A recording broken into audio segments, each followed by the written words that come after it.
Buenas tardes. Bienvenidos al ciclo de actividades por videoconferencia que brinda el Colegio Público de Abogados de la Capital Federal. Hoy, como actividad propuesta por el Instituto de Derecho Tributario, contamos con los doctores Susana Corinti y Daniel Barbato, que nos hablarán de la actuación judicial durante la pandemia, habilitación de feria. Les recomendamos que mantengan los micrófonos en silencio para evitar interferir en la locución de los expositores y de surgir alguna pregunta, la realicen vía chat. Asimismo, de producirse un corte en la transmisión, volveremos a habilitar la misma ingresando al mismo link por el cual entraron originalmente. Ahora sí, le damos la palabra a los doctores. Bienvenidos. Bueno, hola a todos. Muchas gracias por participar de este evento. La verdad que con Daniel es una responsabilidad muy grande. Nosotros venimos dando estas charlas de jurisprudencia de hace tiempo, pero esta convocatoria que generó el COVID nos alegró muchísimo y hasta ayer estuvimos ultimando muchísimos más detalles que los que hacemos habitualmente, sumado a esta nueva experiencia a través del método Zoom que propone el Colegio Público. Bueno, como ya saben, mi nombre es Susana Corinti y estamos con el doctor Daniel Barbato. Hago la presentación de ambos, los dos somos miembros del Instituto de Derecho Tributario del Colegio Público de Abogados de la Capital Federal. En mi caso soy la vicedirectora. El doctor Haddad, que es el director, está presente también participando del curso, y el doctor Daniel Barbato es secretario del instituto.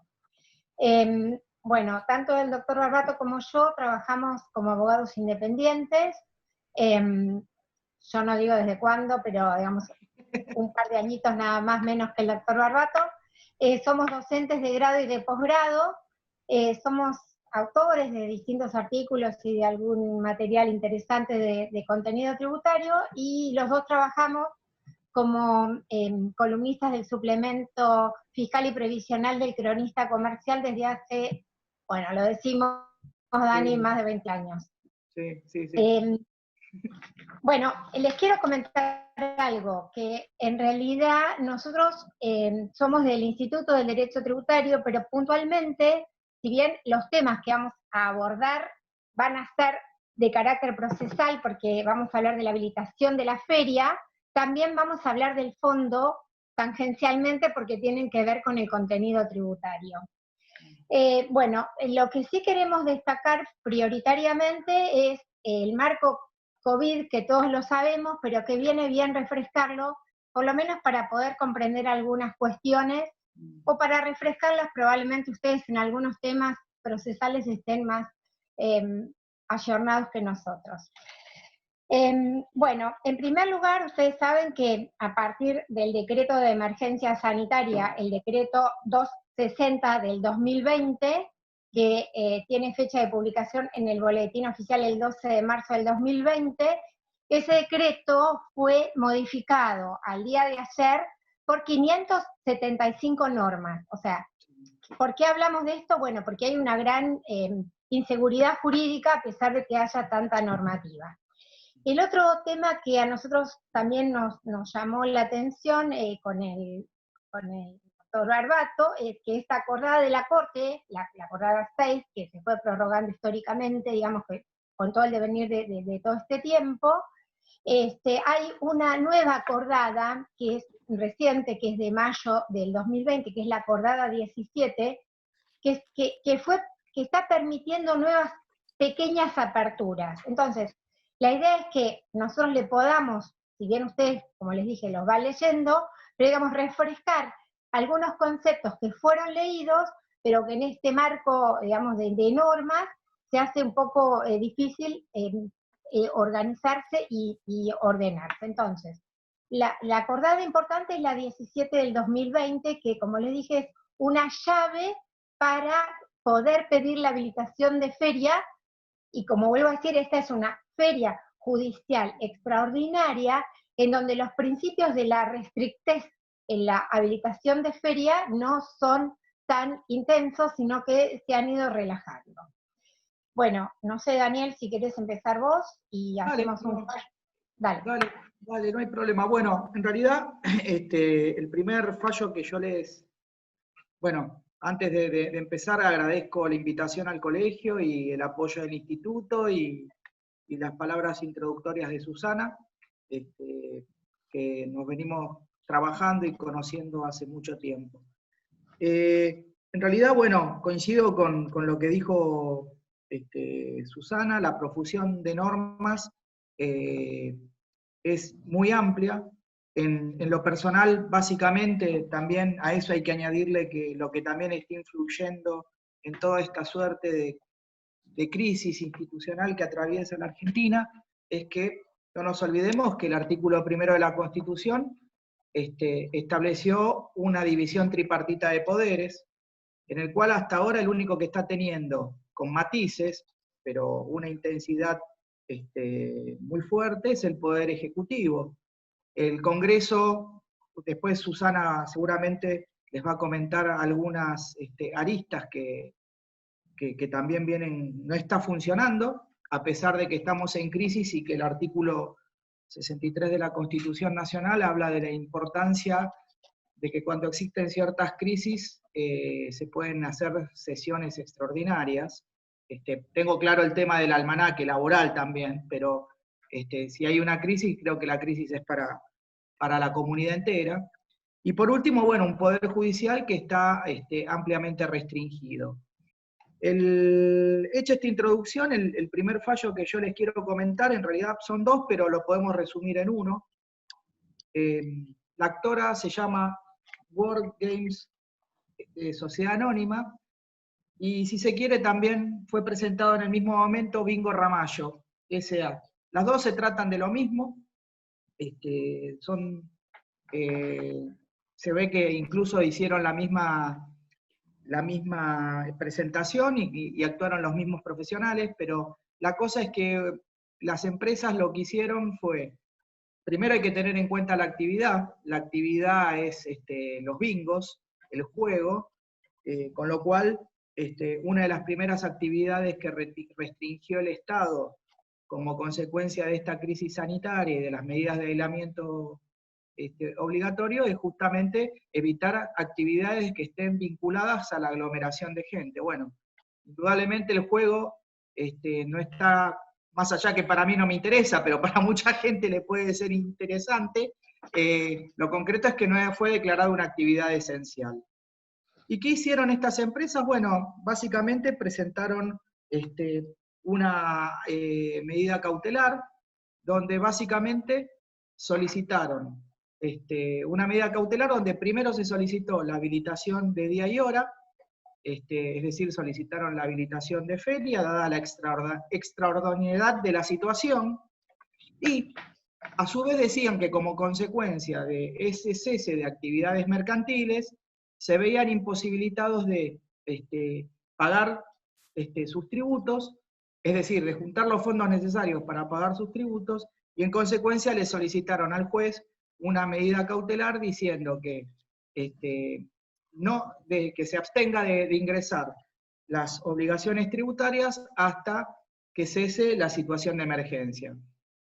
Bueno, en este caso el juez de primera instancia ni siquiera atinó a pronunciarse sobre la solicitud cautelar, directamente aplicó el instituto de la habilitación de feria, argumentó que en realidad la justicia estaba pasando por una feria extraordinaria, que las habilitaciones de feria son institutos procesales que debían ser interpretados desde un punto de vista extremadamente estricto, y por lo tanto la solicitud que hizo, o que hicieron las dos empresas en este caso, no revestían la urgencia necesaria como para que la justicia habilite su intervención en la resolución del conflicto.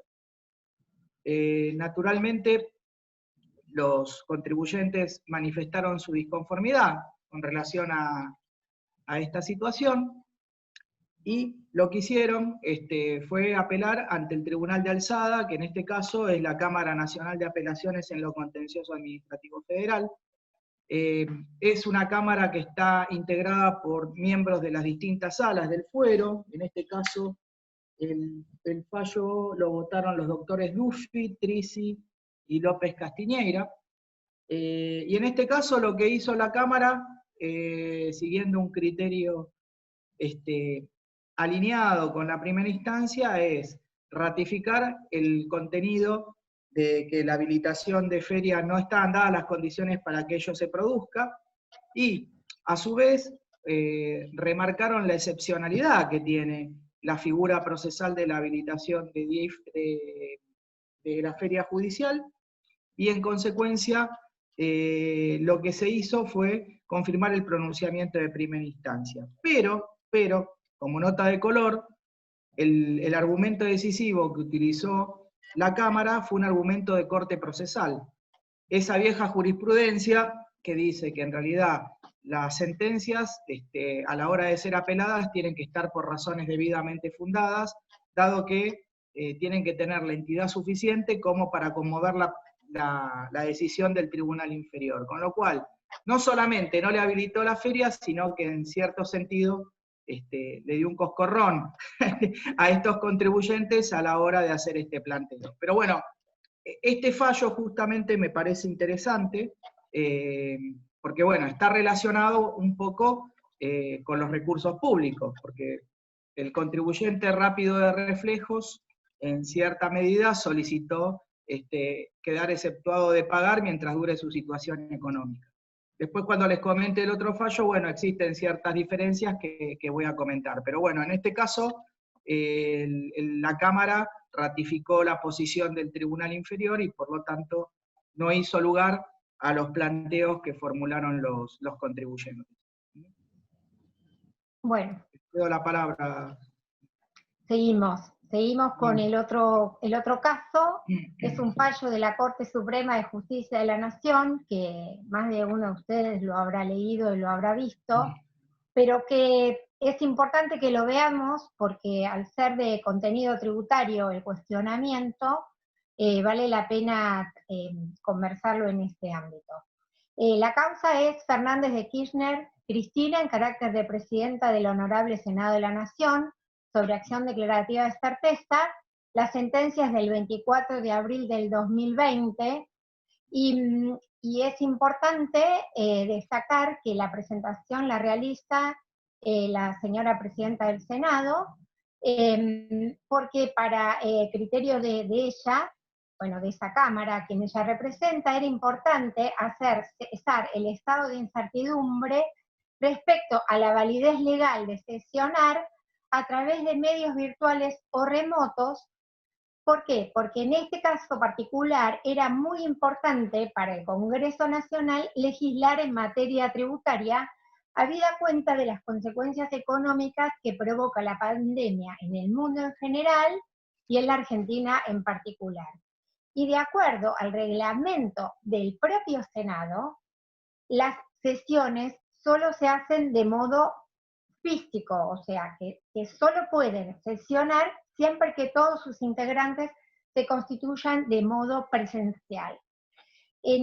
Funda su reclamo, digamos, su acción declarativa en las acordadas 11 y 12 del 2020, que es interesante, colegas, que las tengamos en cuenta, porque a través de esas acordadas 11 y 12 del 2020, la Corte informa su proceso de cambio que viene desarrollando desde el año 2017 con la temática que todos ustedes saben, que hemos ido avanzando con firmas, con notificaciones electrónicas, etc. Pero lo que sí interesa mucho es que esta acordada permite que haya firma digital. O sea, hasta ahora no teníamos la firma digital, pero ahora podemos hacer el ingreso de escritos digitales con firma electrónica otorgada por el Poder Ejecutivo, por el Poder Judicial. Esto me pasó como experiencia, cuando comente el próximo caso se los voy a explicar para quienes no han tenido esta situación que a mí me ha pasado. Entonces, vuelvo a la acción declarativa de certeza, la inicia con el objeto de que se esclarezca esta situación difusa, de que la Corte le diga al otro poder, al Poder Legislativo, cómo funcionar. O sea, si es válido funcionar de manera remota, ¿para qué? Para dictar leyes de contenido tributario. Bueno, Este es el planteo que realiza la actora. La Corte, por mayoría, admite en principio el tipo de acción intentada. ¿Por qué digo esto?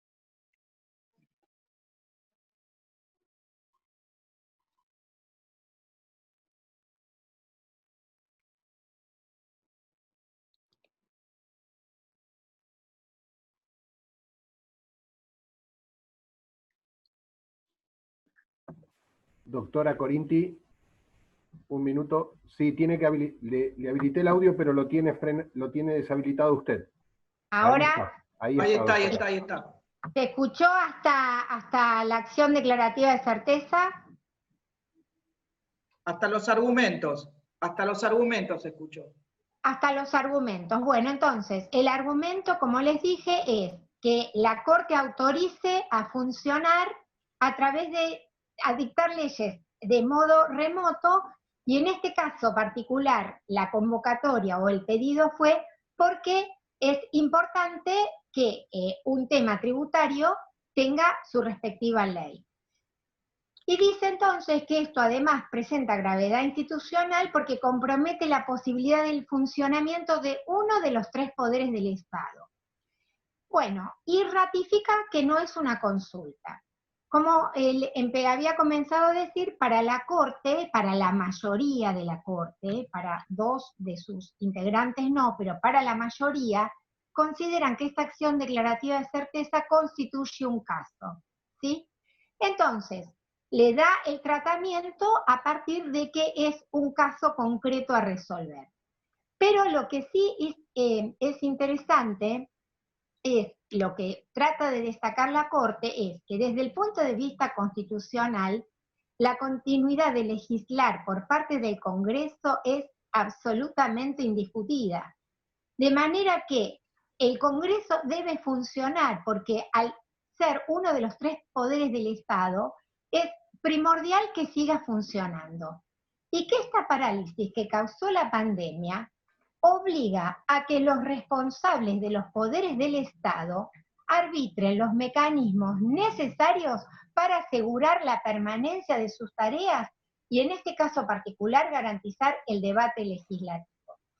Y es tan importante, lo destaca la Corte, que la Constitución Nacional, cuando empieza a hablar de los poderes, el primer poder a quien hace referencia es justamente el Poder Legislativo. ¿Por qué hace referencia al Poder Legislativo? Bueno, precisamente porque esta voluntad general que se expresa en la ley como un acto de gobierno constituye la base del Estado del Derecho. Y en materia de Constitución Nacional, en materia tributaria, no hay tributo sin ley. Entonces, si no, rige el artículo 19. O sea, si no tenemos la legalidad en materia tributaria, bueno, esto es una opinión mía, o sea, en materia tributaria no hay lagunas de derecho. ¿Tengo que pagar el impuesto o no lo tengo que pagar? Después discutiremos estas sutilezas que tenemos los abogados y los contadores, pero digamos, si no hay ley, no hay impuesto. Y lo que sí reitera la Corte es algo muy importante, que la República representativa se funda en el respeto de la ley como expresión de las mayorías, pero también en el respeto de la Constitución como garantía de las minorías contra los eventuales abusos de aquellas. Y es más, les voy a leer lo que dice el considerando cuarto del fallo. Es precisamente en contextos de emergencia que sacuden a la sociedad de una manera inaudita en la historia reciente. Entonces, sus autoridades constitucionales están más vigorosamente llamadas a encontrar causas institucionales para enfrentar tales desafíos. Entonces, procedencia de la acción declarativa para habilitar la instancia de la Corte. También procedencia de la gravedad institucional. ¿Por qué? Porque, como dijimos, está en juego uno de los tres poderes del Estado. Pero acá la Corte lo que empieza a ver es una cuestión más estricta, y es si esta cuestión planteada es una cuestión justiciable en donde la Corte realmente deba incursionar. Y acá, a partir de todos sus fallos, desde los primeros fallos, cita el fallo Cullen, cita el fallo Compañía Azucarera, el fallo Petrus, Les cuento que el fallo este tiene 80 páginas, o sea, que es realmente es un fallo riquísimo en materia constitucional, y dice que en realidad las facultades de la Corte están limitadas a las actividades de cada poder del Estado en particular. Entonces, la Corte no puede entrar a regular cómo cada poder del Estado ejerce su poder, valga la redundancia. Entonces, la pregunta es, ¿esta es una cuestión justiciable? ¿Sí o no? Y acá habla el propio tribunal, la propia Corte, de su prudencia que ha tenido en las cuestiones justiciables, porque el procedimiento legislativo, en cómo se instrumenta el procedimiento legislativo, este trámite parlamentario, es totalmente ajena a la incumbencia de la Corte. Entonces, por ejemplo, cita el fallo Barrick, que es reciente, y dice, no constituye cuestión justiciable lo atinente al procedimiento adoptado por el Poder Legislativo para la formación y sanción de las leyes. Entonces, punto segundo, esta cuestión no es justiciable, le corresponde al Poder Legislativo resolver. Pero, lo que dice la Corte es que desde sus fallos fundacionales, la Corte asumió la defensa de la Constitución Nacional como el artículo 31, o sea, como lo más importante. Y entonces, en este contexto, dice que por más que el Poder Legislativo tenga sus propias facultades para dictar las leyes que dicten nunca deben, digamos, los mecanismos que utilizan nunca deben ser contrarios a la Constitución. ¿Por qué? Porque la Corte, la función de la Corte es velar porque ninguno de los poderes del Estado actúe fuera de las atribuciones que la Constitución le confiere.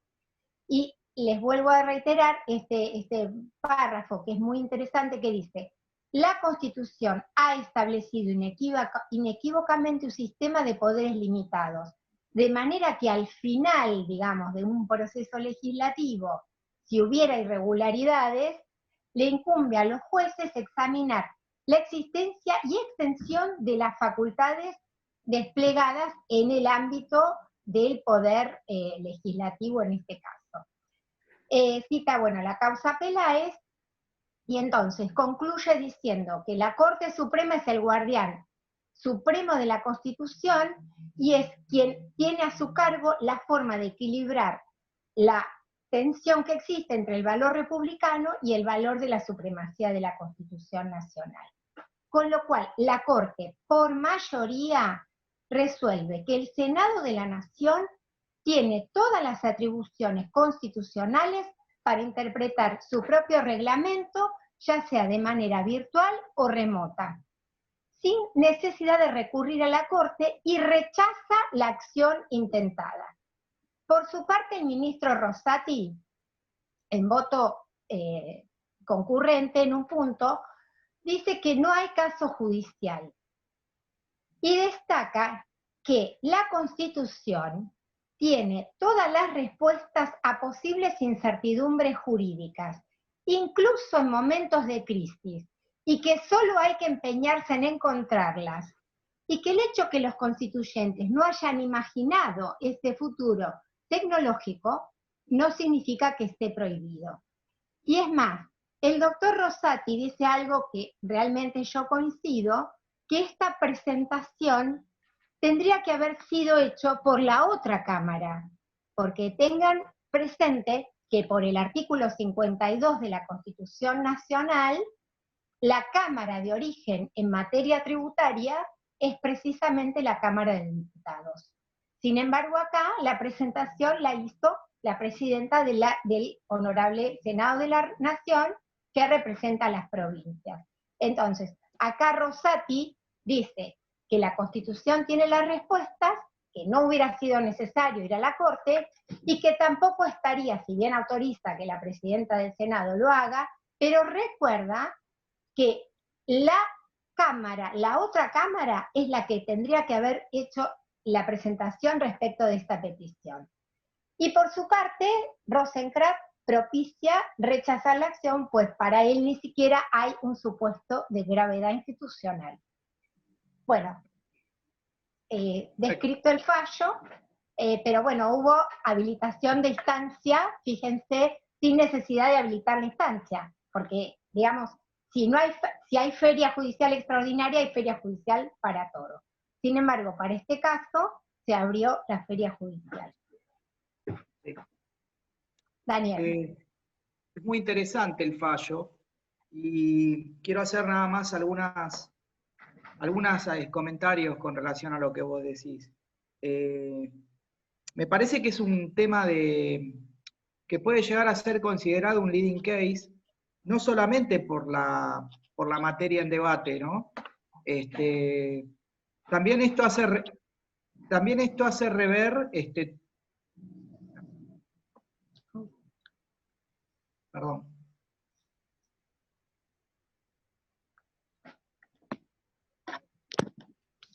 A ver, no sé qué pasó. A ver, ahí. Entramos otra vez. No, yo estoy, lo que pasa es que se me achicó la pantalla. Pantalla, y a ver ahí. Ahí estamos. Sí. Bueno, yo veo nada más, veo algunos. Te vemos, Daniel. Te vemos. Bueno, la situación es esta, me parece que es un fallo interesante, ahí está, ahí los recuperé a todos, si no me pierdo. Primero por el tema de la institucionalidad, donde indudablemente la materia es interesante. Y segundo, porque también revé lo que algunos autores, particularmente los administrativistas, hablaron del derecho de la emergencia, ¿no? Y el tercer tema también es proyectable a la materia tributaria, porque ahí estuviste hablando en uno de los fallos que habló de que si hay caso o no hay caso. Bueno, justamente una de las razones por las cuales la Corte ha desestimado acciones declarativas de certeza en materia tributaria es que justamente no hay caso. Entonces, o sea, me parece que también en este punto, tipo obiter dictum, se podría llegar a replantear el tema de caso en acción declarativa.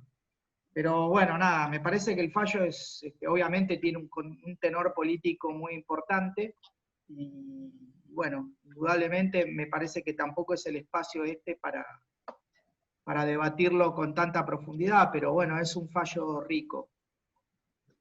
El fallo que me toca a mí comentar está conectado con el anterior y también está conectado con este, porque es una causa también de la Cámara en lo Contencioso Administrativo Federal, sala de feria, del 29 de abril, que se llama Stickhouse S.A. sobre amparo. En este caso, la empresa Stickhouse Sociedad Anónima, que les quiero aclarar, lo que surge de la causa es un restaurante que tendría que pagar más vinculado a una pyme, porque no llega a tener una cantidad importante de empleados. Promovió un amparo en razón de que promovió un amparo porque en realidad necesitaba obtener un aval por parte de dos instituciones financieras, un fideicomiso y una SGR, para poder pagar los sueldos. Entonces, ese aval, básicamente, o sea, la situación sería razonablemente así. O sea, la empresa le pide un préstamo a un banco, que es el Banco Itaú, pero bueno, ese préstamo a su vez tiene que estar avalado por dos instituciones, que son dos entidades, una entidad de fideicomiso y otra una sociedad de garantía recíproca.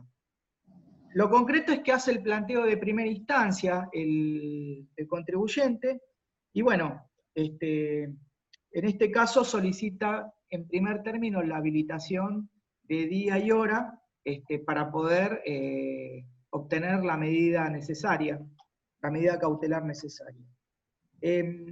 Obviamente, de lo que surge del fallo, el tribunal de primera instancia rechaza la petición del particular y dice que no, que estamos en feria extraordinaria, que como estamos en feria extraordinaria se debe interpretar el Instituto de Habilitación de Feria como un remedio de carácter infrecuente, y por lo tanto debe ser interpretado restrictivamente. Bueno, la primera cuestión es que en este caso el contribuyente, o la parte actora, más que el contribuyente, en este caso, perdón, es la rutina de hablar de temas tributarios, pero en este caso la parte actora apela el pronunciamiento y por medio de un recurso de apelación. Bueno, el fallo de Cámara es bastante interesante, porque en primer lugar lo que dice la Cámara es, bueno, mirá, previo a todo, la vía correcta en este caso para la habilitación no sería una apelación en sí mismo, sino que vos tendrías que haber interpuesto un recurso de reposición. Y a pesar de ese pequeño desliz procesal, la Cámara dijo, bueno, está bien, como esto es todo muy problemático, si bien el remedio intentado no fue el adecuado, me pronuncio sobre la cuestión de fondo.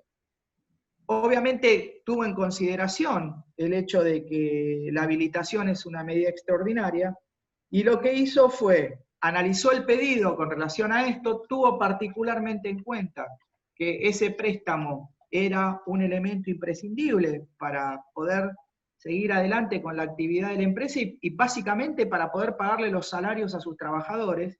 Entonces, en ese caso, la Cámara habilitó la feria y hora y a su vez hizo lugar al amparo que presentó la empresa. Quiero hacer nada más una pequeña reflexión sobre esto, ¿no? En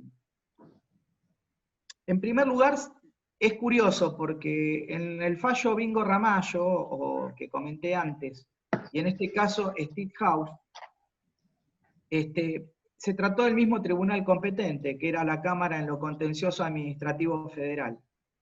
Pero bueno, en un punto, más allá de que reconozco de que los bingos no tienen una fama del todo santa, por decirlo de alguna manera, no le hizo lugar al pedido, porque en definitiva estaba vinculado con la cuestión recaudatoria del Estado.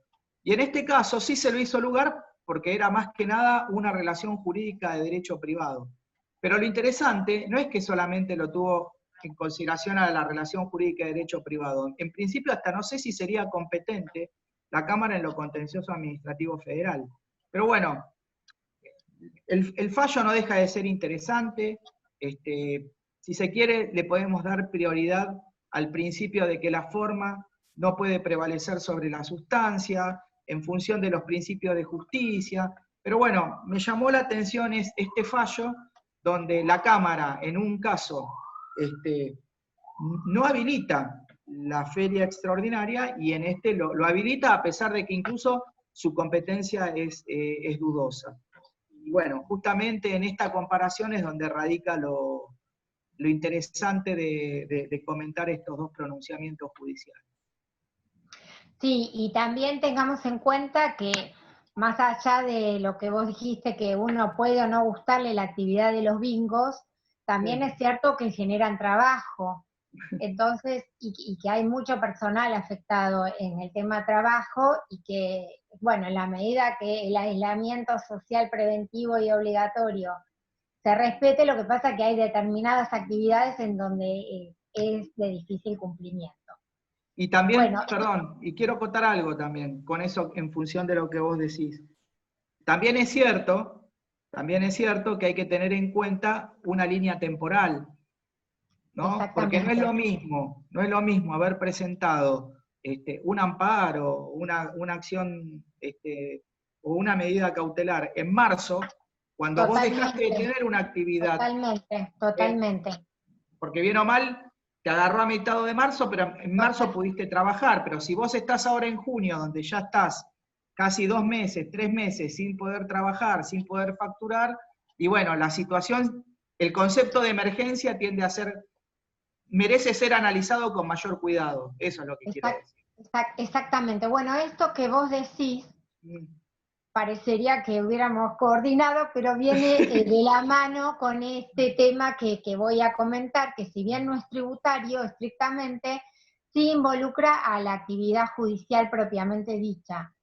Porque la causa es Contreras, Andrea, Claudia, Elizabeth y otros contra Estado Nacional sobre Amparo, Ley 16986, El expediente es 9.921 del 2020, y esta colega Contreras se presenta ante la, digamos, ante la justicia en lo contencioso administrativo federal y plantea la inconstitucionalidad de la acordada 6 de la Corte y las sucesivas que prorrogaron la feria judicial extraordinaria, porque la colega dice que la calidad de servicio esencial de la justicia y la necesidad de que empiece a funcionar de modo urgente es así porque el Poder Judicial de la Nación constituye uno de los 3 poderes del Estado en base, bueno, al artículo 1 y concordantes de la Constitución. Y que dice que la inacción injustificada de los jueces paraliza el sistema de justicia amparados en una acordada de la Corte que viola la Constitución Nacional y los pactos internacionales de derechos humanos que garantizan la tutela judicial continua y efectiva. ¿Por qué? Porque una cosa es una feria judicial de 15 días, un mes, a la que estamos habituados, pero acá, ¿qué tenemos nosotros? Una feria que no sabemos cuándo va a terminar, porque fíjense, teníamos una feria chica, pero que se fue prorrogando y era un poco lo que vos decías, Daniel. Y acá la colega que se presenta plantea que esta feria afecta al servicio de justicia y también al trabajo profesional independiente. Yo les cuento que a esta acción de amparo me adherí la semana pasada a raíz de aplicar la firma electrónica. O sea, yo no tenía mi firma electrónica y me adhiero a esta acción de amparo porque considero que incluso por aplicación del fallo Fernández de Kirchner, Cristina, en donde la Corte habla de que cada uno de los poderes tiene que seguir trabajando y donde cada uno de los poderes tiene que arbitrar los medios necesarios para que haya realmente servicio, bueno, utilicé la firma digital electrónica para poder ingresar mi escrito sin hacer la presentación en formato papel. ¿Por qué? Bueno, porque lo establece expresamente las acordadas, que ahora que ya las vimos antes, pero específicamente, ahí les paso el dato, de la acordada,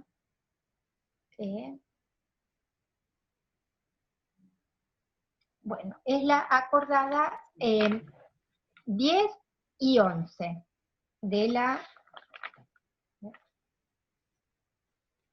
Sí, acordadas 10 y 11, 11 y 12 del 2020. Bueno, entonces, la colega se presenta y se presentan un montón de colegas más. Y aparte de esos argumentos que informa la colega, hay un dato muy importante. El 20 de abril del 2020, el relator de Naciones Unidas, vinculado a los desafíos de la justicia ante la emergencia del COVID, dijo que esta situación extraordinaria plantea amenazas y desafíos especiales para los sistemas de justicia en su conjunto en todo el mundo, y que esta pandemia y esta cuarentena afecta los sistemas judiciales y amenaza el derecho de las sociedades a contar con una justicia operativa e independiente. Entonces, exigen acciones urgentes específicas para superar los actuales bloqueos en los sistemas de justicia.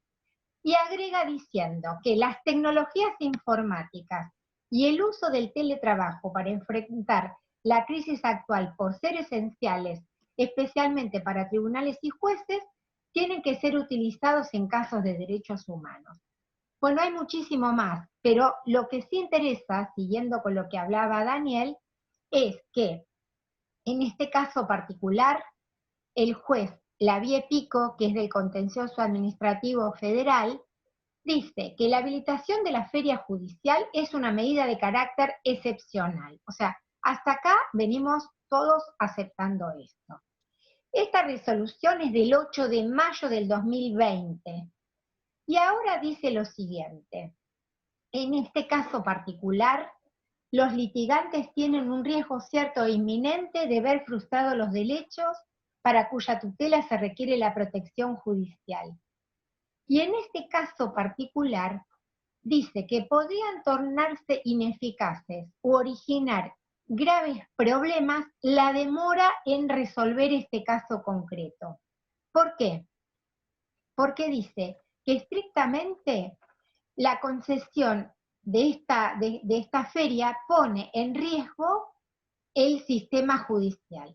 O sea, no es que va a hacer lugar a esta acción, estamos de acuerdo, pero por lo pronto lo que el juez advierte que esta discusión merece la habilitación de la feria judicial extraordinaria.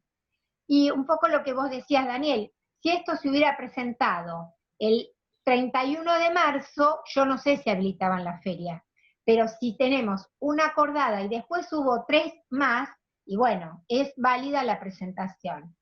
Y dice que se ha comprobado la urgencia y la demora impuesta por el receso extraordinario judicial en la tramitación de estos actuados entraña un riesgo cierto e inminente en la frustración de derechos que no podría encontrar una protección oportuna en caso de no abrirse la feria. Con lo cual, en este caso particular, el juez habilita la feria judicial para tramitar la presente causa y remite el expediente para que el fiscal federal se pronuncie sobre la admisibilidad de la acción colectiva, porque fue planteado como un amparo colectivo. Les cuento que hubo una información de Infobae de esta semana en donde hacen referencia a esta causa, pero en realidad estrictamente lo que informa es que contestó ya la Corte y contestó el Poder Ejecutivo, porque una de las cosas que se pidió fue que el servicio de justicia sea declarado actividad esencial, como lo fue, por ejemplo, la actividad de construcción, como lo fue, por ejemplo, las ferreterías, como lo van siendo otras actividades que pueden ser peluquerías, en fin. Lo que pretende esta colega y todos los que presentamos y adherimos es que la justicia, además de ser uno de los principales, digamos, uno de los 3 poderes del Estado, sea considerada una actividad esencial. Bueno, ya terminé acá, Daniel, es tu turno ahora.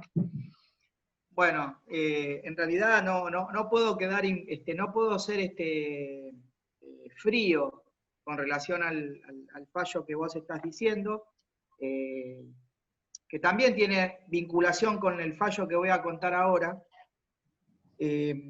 pero coincido, yo creo que entiendo que la situación puede ser extraordinaria, lo comprendo, pero también me da la sensación de que esta situación tampoco, aunque se reabra mañana la justicia, yo creo que se van a producir situaciones que van a ser muy difíciles de superar. O sea, el famoso cuello de botella, muy fácil, y va a haber una frustración de derechos, porque en toda esta situación de crisis, por ejemplo, lo digo, el derecho laboral. Imagínense, cantidad de empleados que lamentablemente van a perder su trabajo y que van a iniciar demandas laborales. El derecho laboral en principio no es derecho privado que vos lo podés someter a una mediación, es derecho público en ese aspecto y tiene principios protectores especiales, ¿no? Exactamente. ¿Cuándo se va a fijar? ¿Cuándo se va a fijar la audiencia del 360? ¿El del 2021? En el 2021 no va a existir ni la empresa, ni el trabajador, ni nadie va a existir. Entonces, la verdad, en esa situación, obviamente no se puede generalizar, pero también es cierto que hay situaciones que revisten una importancia. Con lo cual los derechos de los trabajadores, y yo no soy especialista en derecho laboral, pero trato de aplicar en cierta medida el sentido común. Sí, otro fuero que también... Daniel, te aclaro algo. Por ejemplo, sí, en la audiencia del 360 en laboral no existe y digamos, se abre a prueba. Pero a veces los jueces lo que hacen, sí, citan audiencias previas a los efectos de conciliar. Este ámbito, que incluso en lo que sería el SECLO, hoy hay un SECLO, por ejemplo, para... cuando hay como un acuerdo, pero no hay SECLO abierto, remoto, cuando hay conflicto. Entonces, tenemos el SECLO y luego tendremos la apertura a prueba, o sea, Sí. la verdad que es lo que vos decís, o sea, es necesario que se arbitren los medios para empezar a funcionar. Muy importante esta, quiero aclarar, la Sí. acordada es la 12 del 2020, para que la vean por el tema de la firma digital, y bueno, ir activando como podamos, cada uno desde su lugar de combate, por así decirlo, desde su puesto de trabajo, ¿sí? Bueno, y algo parecido también ocurrirá con el fuero comercial. Es Vox Populi en este momento que se están cortando las cadenas de pago. La cantidad de litigiosidad comercial va a ser evidente. Empresas que están pensando seriamente en pedir concursos preventivos. Y ahí sí, un poquito que conozco un poco, y hay algo que va a ocurrir en un fuero que conozco mucho más que el laboral, que la verdad sé dónde quedan los juzgados, pero el procedimiento no es mi fuerte, como lo acabo de señalar, es el fuero contencioso administrativo. Es decir, es también notorio que la enorme mayoría de los contribuyentes ha incumplido con sus compromisos tributarios, con lo cual la catarata de boletas de deuda y de juicios de ejecución fiscal que se van a avecinar, indudablemente van a entorpecer el engranaje habitual de la justicia. Y mientras esto más se dilate en el tiempo, creo que va a ser peor todavía. Creo que va a ser peor todavía. Pero bueno, nada, coincido con el punto de vista, me parece que la prestación del servicio de justicia es esencial, más que las cafeterías, no lo digo en detrimento de las cafeterías, ni mucho menos, pero, o que las librerías, o sea, la prestación del servicio de correo fue declarada esencial y me parece bien. Exactamente. Pero bueno, también es cierto que hoy gran parte de la comunicación es por mail, digamos, ¿no? Pero bueno, más allá de eso, me parece que desconocer que el servicio de justicia es un servicio esencial es un exabrupto, ¿no?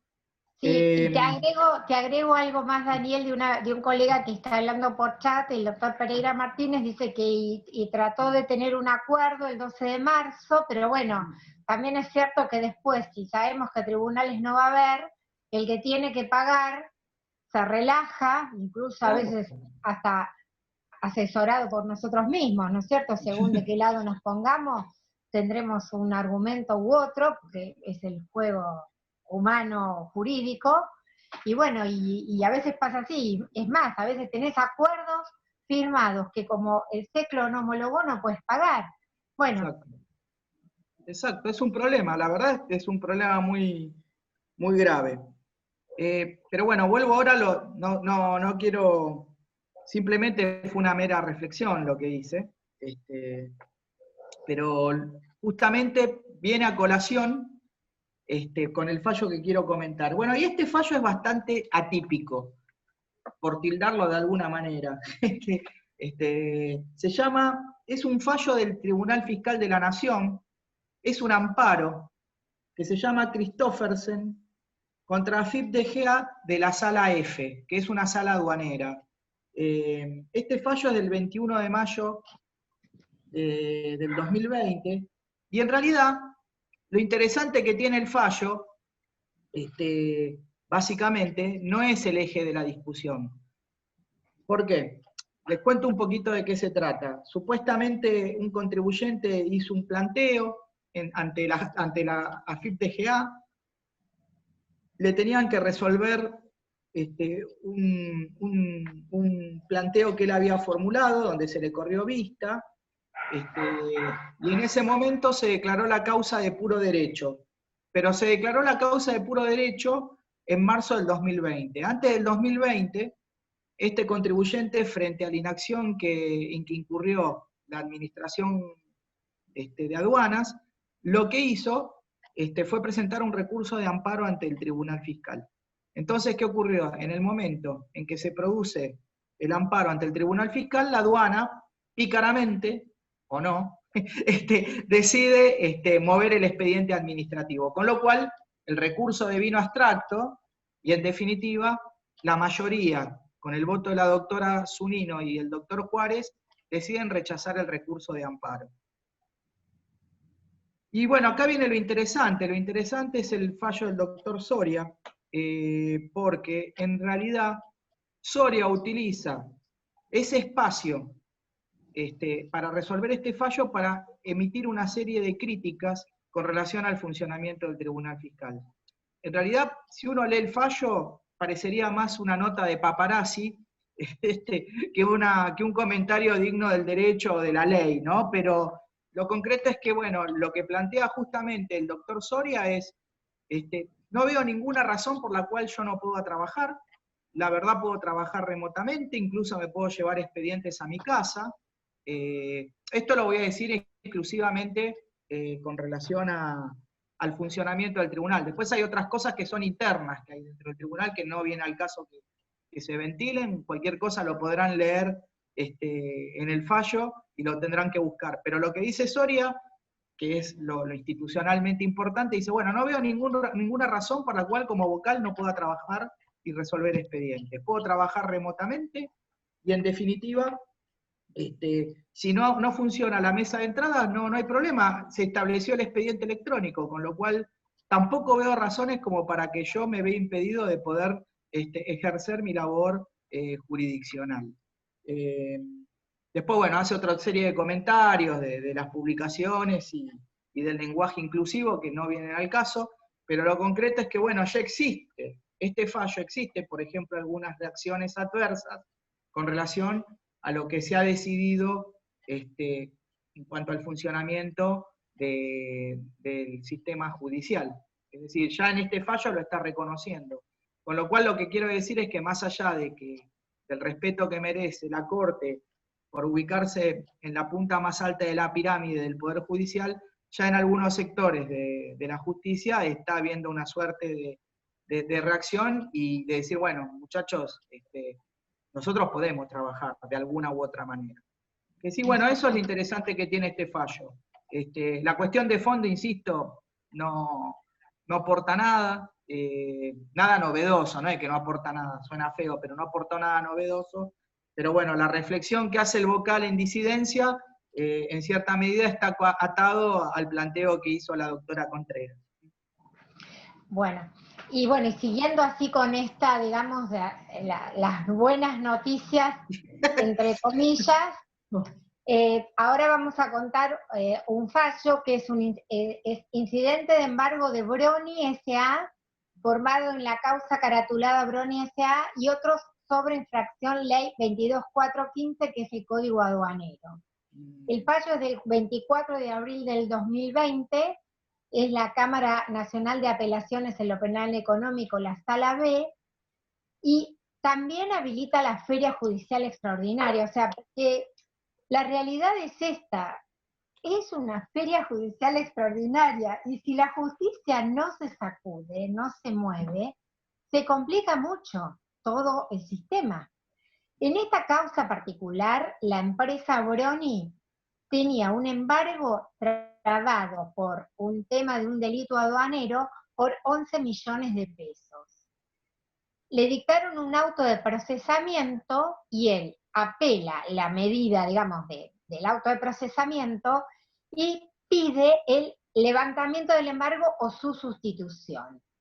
¿Por qué pide esto? Porque dice con total claridad, dijo una obviedad, que la situación que atraviesa el país con esto del COVID a nivel mundial, regional y local, y los ingresos que tiene esta compañía, no dice qué actividad tiene, pero dice que tiene 20 familias que dependen de ellos, y que de seguir así, digamos, sus ingresos serán nulos, y el poco dinero que entre a su cuenta bancaria va a ser absorbido por el embargo trabado en una causa penal. Lo que pide es un reemplazo o una inhibición general de bienes. Y es más, dice, en pocos días la empresa quedará paralizada por falta de fondos y no solo no va a poder pagar nada, sino un poco lo que decía Daniel. Viene de la mano el concurso preventivo. Bueno, en este contexto le dan traslado a la Fiscalía actuante y lo importante es que vieron que en general los fiscales son reticentes a otorgar levantamientos de medidas. Sin embargo, acá la Fiscalía de Cámara señala que si se prueban bueno, con el medio de prueba que fuera, los extremos de necesidad y urgencia invocados, podría resolverse a favor del levantamiento de esta medida trabada. Y acá habla la sala B, que ustedes, bueno, para los que hacemos derecho tributario, la sala B no es muy pro-contribuyente, es un poco reacia a hacer lugar al pedido del contribuyente. Sin embargo, acá dice lo siguiente: las consecuencias negativas del COVID son de público y notorio con respecto a la economía nacional. O sea que no hay discusión en este punto. Por lo tanto, esto va a afectar de modo inmediato y agudo a las empresas y a los trabajadores en relación de dependencia y los independientes. Fíjense qué interesante el fallo, cómo avanza. Y dice, en tal contexto extraordinario, no cabe soslayar la incidencia de esta decisión, o sea, del rechazo del levantamiento, en el desarrollo de una sociedad, tanto en su faz como empleadora, en sus obligaciones como empleadora, como también desde el punto de vista tributario.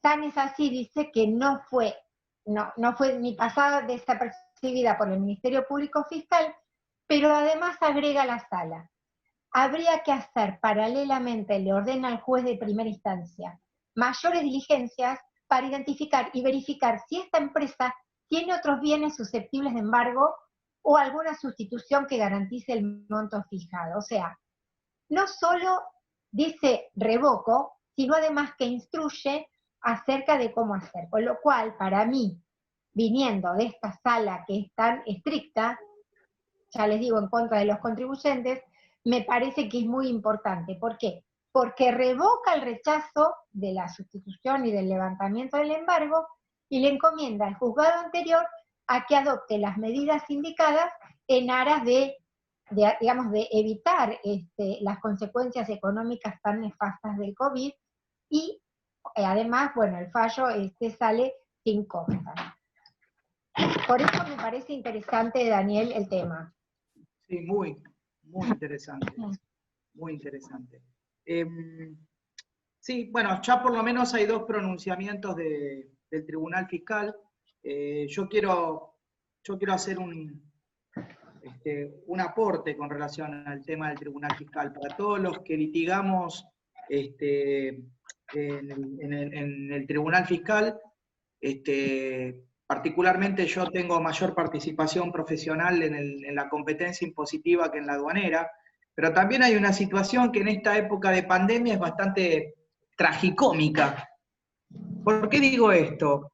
Porque en abril del año pasado, que ya parece que pasaron 50 años más o menos, se estableció lo que se conoce el expediente electrónico. Es decir, al establecerse el expediente electrónico, los procesos en el Tribunal Fiscal se pueden dividir en dos partes. Todos aquellos que comenzaron antes del 30 de abril, se sigue manejando con un procedimiento físico, material, y el otro es todo virtual. Entonces, fíjense qué interesante, el tribunal está impulsando los procesos en los procedimientos virtuales, pero en materia física los expedientes están totalmente parados. Con lo cual, bueno, también, lo único que quiero decir, es lógico que eso suceda, pero también quiero decir que esta situación, lo único que genera son cada vez circunstancias mucho más anómalas, por decirlo de alguna manera. Pero bueno, justamente si ya hay dos fallos del Tribunal Fiscal que están habilitando la utilización de estos mecanismos, bueno, me parece que es un avance importante. Bueno, el último fallo que yo tengo... Perdón, eso, sí, quería aclarar, le queda un fallo a Daniel y un fallo a mí, para los que tienen otras cosas que hacer, o pueden esperar y quedarse hasta el final, o bueno, quedan dos fallos nada más. Exacto. Bueno, este fallo es muy... En realidad todos los fallos que han salido son bastante atípicos, por eso ahí justamente reside su riqueza. Este es un fallo interesantísimo que es del juzgado en lo contencioso administrativo de la provincia de Buenos Aires, del Departamento Judicial de Dolores. Este es un caso que quizás ya lo hayan escuchado, que se llama Bugallo Luciano contra Municipalidad de Castelli. Este fallo obviamente también salió el 14 de abril y fue cuando la pandemia, o si se quiere el aislamiento, era un fenómeno incipiente. Y bueno, ahora ya estamos con un periodo más largo, pero ¿qué fue lo que pasó? La Municipalidad de Castelli estableció por decreto que un grupo de contribuyentes municipales tengan que pagar un impuesto o una contribución, como llama técnicamente la normativa, una contribución ¿para qué? Para juntar fondos para atender la emergencia sanitaria.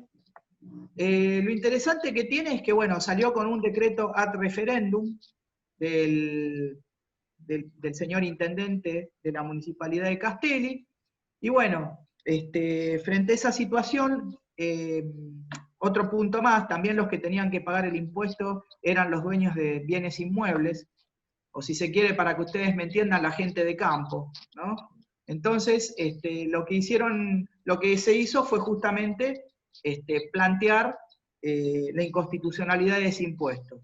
Bueno, para todos aquellos que estamos en el mundo tributario, el principio de legalidad es un axioma sacro, y en este caso, como dijo en algún momento Susana, más cuando comentó el fallo de la señora Fernández de Kirchner, las normas deben ser emitidas para que un tributo tenga validez, tienen que ser emitidas por el órgano que es representativo de la voluntad popular, que es el Congreso. Bueno, en este caso fue un decreto de necesidad y emergencia, denominado ad referendum, por parte del intendente. Necesito plata y por medio de un decreto te establezco una contribución. Y, a su vez, la otra razón por la cual este impuesto implicaría, en cierta medida, una inconstitucionalidad flagrante, es que se vulnera el principio de igualdad. ¿Por qué un grupo de contribuyentes sí? Es decir, la gente de campo tendría que tributar el impuesto y no los otros vecinos de la municipalidad. ¿Qué hizo el juez? El juez, que estuvo hábil desde el punto de vista procesal, dijo, mirá, en realidad yo no me voy a poner a analizar. Primero, no estoy obligado a analizar todos los agravios que formulen las partes, con lo cual voy a tomar para resolver el agravio que a mí me parezca apropiado. Qué casualidad, dejó de lado el agravio del principio de legalidad y del principio de igualdad, y dijo, mira, en realidad yo veo que la persona que impulsó esta acción es un legislador bonaerense, es un legislador que pertenece al poder legislativo bonaerense, es decir, tiene domicilio en La Plata, yo no lo conozco, no tiene un vínculo territorial con la municipalidad de Castelli. Entonces, en ese caso, rechazó el planteo que hizo el señor Bugallo, invocando una falta de legitimación. Bueno, con lo cual, la enseñanza que nos deja este fallo es que, bueno, primera cuestión, no vaya a ser que por una razón de emergencia se dejen de lado el conjunto de garantías constitucionales en materia tributaria que tiene la Carta Magna. Es decir, el principio de legalidad es una piedra basal sobre el cual se edificó todo el derecho tributario argentino. Y segundo, me da la sensación, simplemente me da la sensación de que, bueno, que está un poco este criterio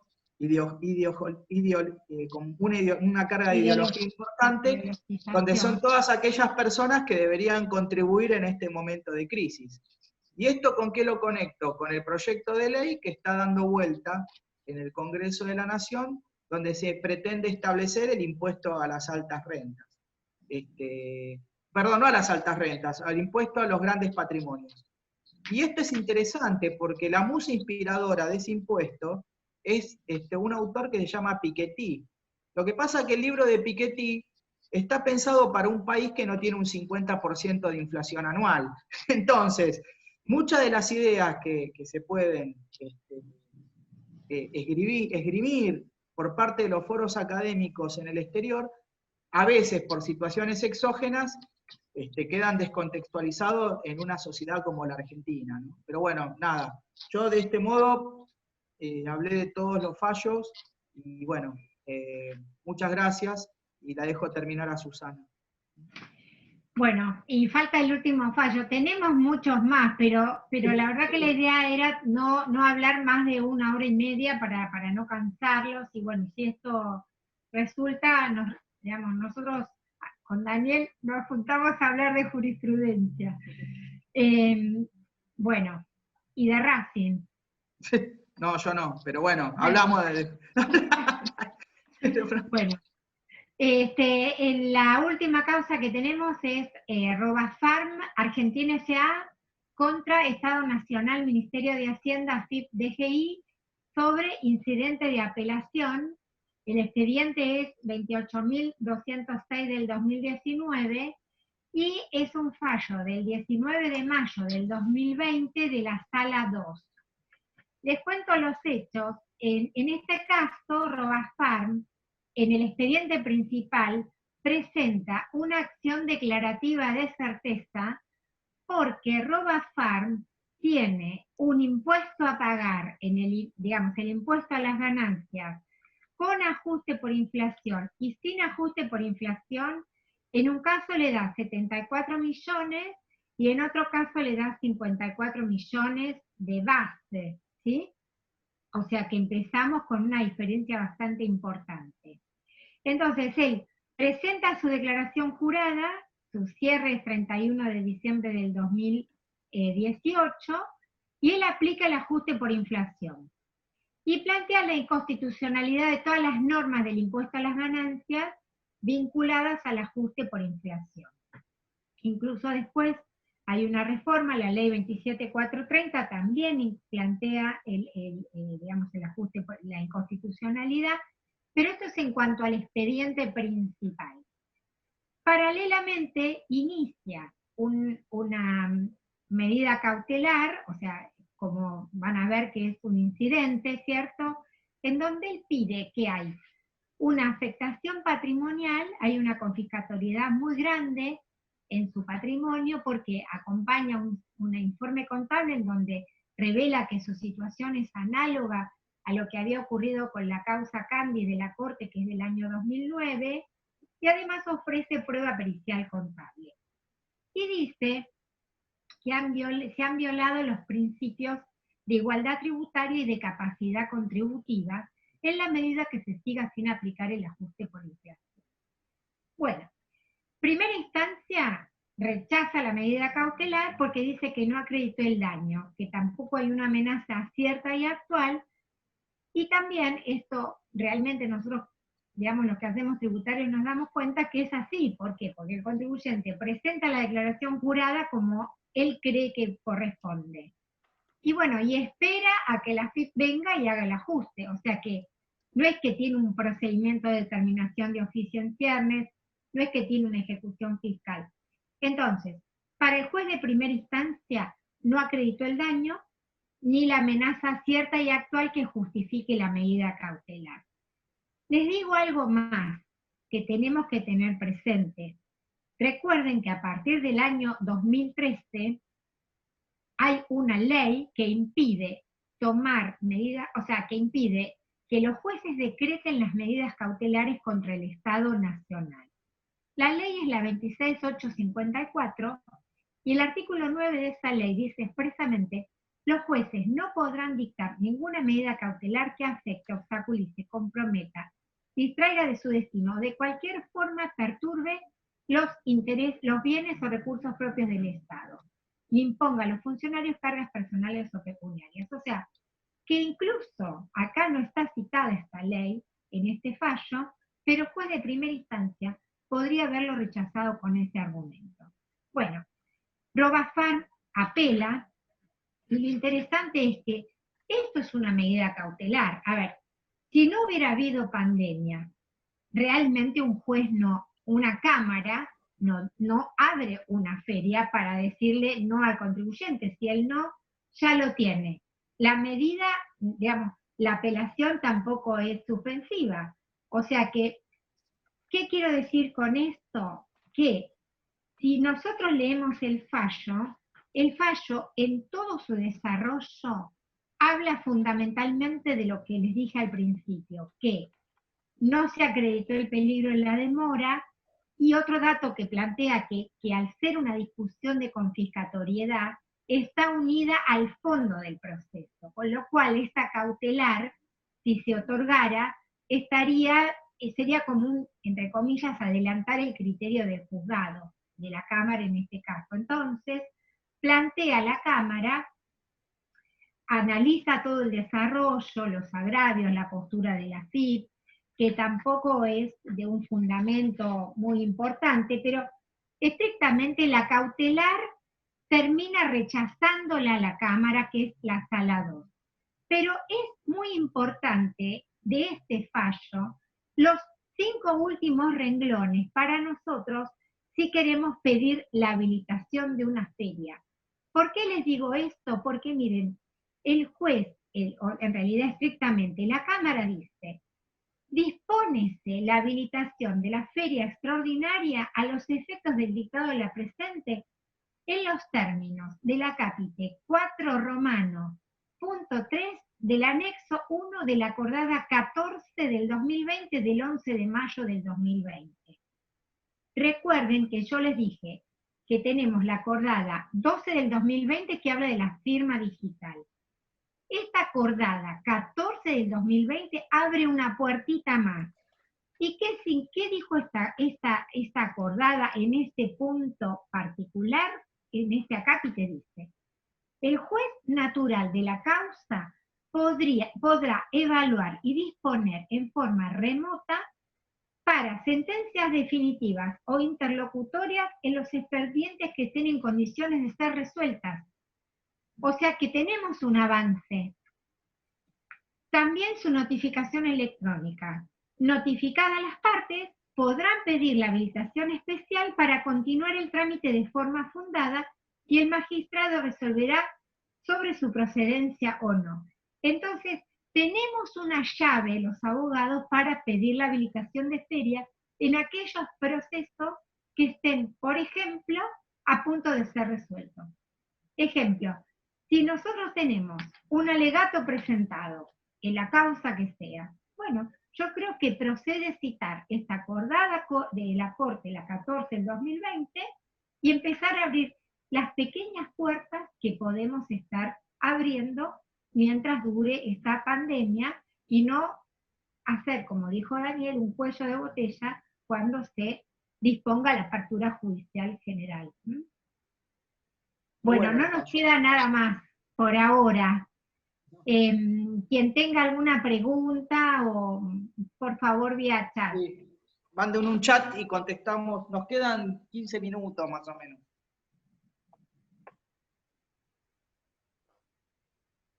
Bueno, gracias, doctora.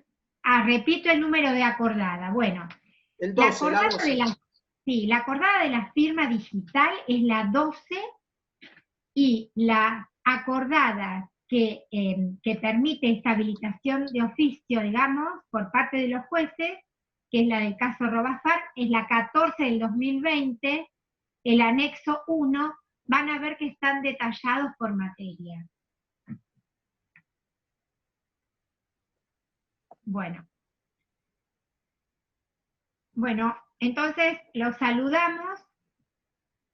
Y bueno, doctores, gracias por haber estado, doctora Grasuti, gracias, doctor Juárez, y bueno, esperemos que les haya sido de su interés, Analía, doctor Haddad, gracias por estar presente. Sí. Bueno, gracias a todos, en serio, y bueno, por lo menos nos vemos de esta manera virtual y es una manera de extrañarnos un poquito menos.